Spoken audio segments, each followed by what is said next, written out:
We're just so close. Let's make a note that we are less than a week away from the All-Star event. This is the kickoff for the season, and Trey and I are just absolutely stoked. Like we've been waiting this entire off season for more disc golf, and we're here. Yeah, the offseason was kind of crazy.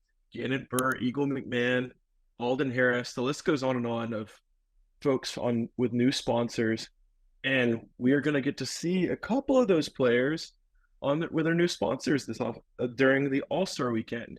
So It's Gannon, gonna be uh, no, we'll I was get to just gonna say see. it's gonna be really nice to see these people throwing their new plastic. I'm just absolutely stoked for that. Oh, for sure. So Gannon, obviously, going to be throwing some Discmania. And then on the FPO side, we have Ali Smith, who is now on Team Infinite Thought Space, as I think most people are referring to it now. Um, Mm-hmm. so, so she's going to be throwing a mixed bag, and Mm-hmm. we're also going to have Macy Vela Diaz with Team DGA Yeah. rocking it at the All Star event as well. So it'll be exciting to see some new players throwing some new plastic. But Thomas, I did want to go ahead and get into this. Um, All Star Weekend, there's been a couple of changes. Yeah. The skills events no longer are a part of the team scoring, um, and they're going to actually invite some non All Stars to participate in some of these events. Yeah. What are your initial thoughts on just the new changes that they've decided to make for this All Star Weekend? I think the Disc Golf Pro Tour listened. They know that the format historically has not sat super well with fans. It honestly felt just a little bit gimmicky to have a lot of these skill challenges play a huge role in how these teams end up performing. At the end of the day, I like them, but they shouldn't show which team wins. It's absolutely ludicrous to think that whoever wins putting could be the deciding factor on whether Team Red or Team Blue takes it down. Like, I think that's absolutely ridiculous. Sounds like that was a relatively wide held opinion, and so I'm glad to see it just the singles and doubles that will play into that. I just think it makes for a better competition overall. Now, remind me, are we playing stroke play in singles or are we playing match play? I assume that it's stroke play, though I would be very interested to see a world where we play match play. Yeah, I think match It, play is a fun route to take, but I do believe it's just going to be it's stroke play for both singles and doubles. And so I yeah. think that an all-star event like this is a great place to do some of those fun formats that we wouldn't Hmm. normally get to see, like the match play.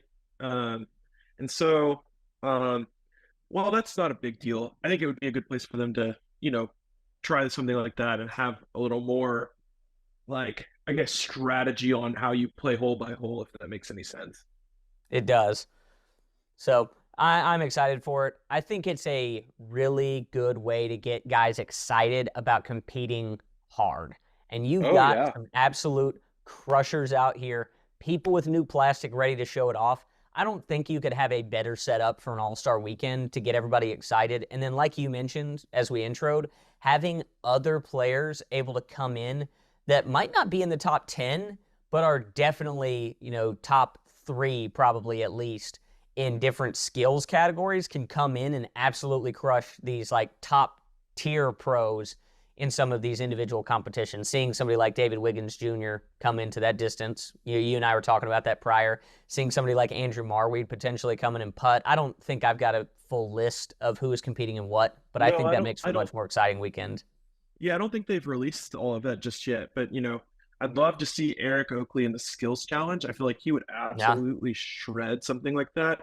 And so, Mm-hmm. just like the accuracy event. And so, I think there's an opportunity for a lot of fun people to be at this event, and I think they've done a really great job with it. But quickly, we should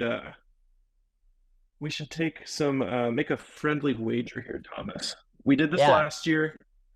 Um, and I did have to play a round of disc golf right-handed and putt left-handed because I throw left-handed and putt right-handed.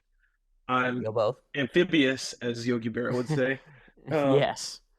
but I think this year we're gonna um, make some wagers on the red team and the blue team, and now I'll list the teams, and Thomas, I will let you pick your team. Oh, okay, okay.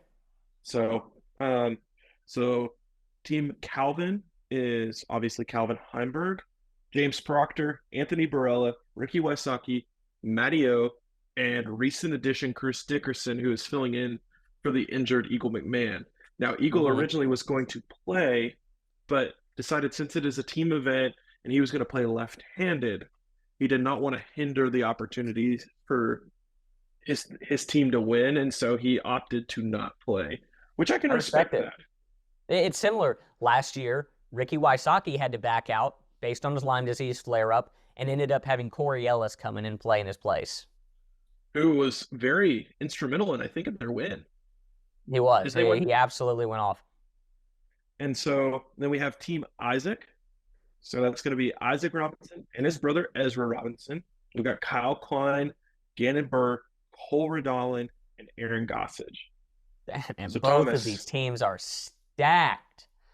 it's kind of the storyline is kind of like old disc golf versus new disc golf because Very much so is. Calvin, Ricky, Matteo, Chris have all been around the tour for years and years, as well as Anthony Barella, even though he's a younger player. And then Mm-hmm. James Proctor, who hasn't, this was his last year was his first full tour, is no stranger to lead cards at majors and killing it on the West Coast. And he had an absolutely phenomenal 2023 season. And so, and then, but then on Team Isaac, you have the Robinson brothers Mm-hmm. who are in the sport, but they're shredding. Kyle Klein, Gannon, Cole, Aaron, all these younger guys who are making a huge impact in the game. And so this is a tough decision. It's hard I'm glad not to like that setup. That is just, it's absolutely nuts. I This is a tough one. I think the way that we would have it out, I'm going to choose Team Calvin. Would you have chosen Team Isaac? I would have chosen Team Isaac. So this Then works that out works out perfect. So Yeah. I think, Trey, I'll confirm. You and I had some thoughts. The way that we'll do this friendly wager on this right here is that whichever team loses, whichever one of us had that team, when we go to the Music City Open in April, we will bring a new disc along with us of sorts. And if one of you shows up, comes up to us, and mentions our Instagram post for this particular episode, and you're the first person to do it, that person will give them that disc. Does that make sense? Yeah, it makes total sense. And just to make it a little more of a wager, the winner will pick the disc that the loser has to purchase. Okay. Well, we can make that happen. I like it. And I I won't like do it a you lot. too dirty, trust me. You'll make me buy like a new Sexton 2018 Firebird or whatever. Yeah, the 2016 runs that are like thousands of dollars. Yeah, it'd be insane. We'll go $25 max on That that. seems fair. That way That we're not seems fair. going absolutely crazy on stupid premium plastic, but we can get something that's nice. Absolutely. So that'll work I out like it. great. Cool. That sounds perfect.